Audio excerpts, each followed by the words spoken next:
Hello guys! Ayan nga at 2 linggo na nakalipas after ng kakapagod na trabaho sa school at ayan nga nag-decide naman tayong mamasyal. Naganda lang tayo ng simpleng pagkain guys. Tayo na!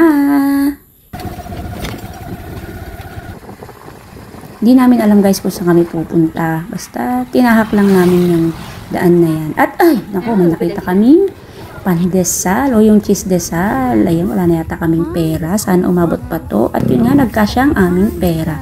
Ayan, bumili kami ng pandesal kay kuya. Ayan. At may nakita rin kaming aso. After nga, diretso na ulit kami. Ayun, at ito nga kami dinala. Ayan, kain na tayo. Baon din pala kami ng kape guys. Napakaganda ng view dito. Nagbayad lang kami ng 10 pesos guys dito per head for maintenance.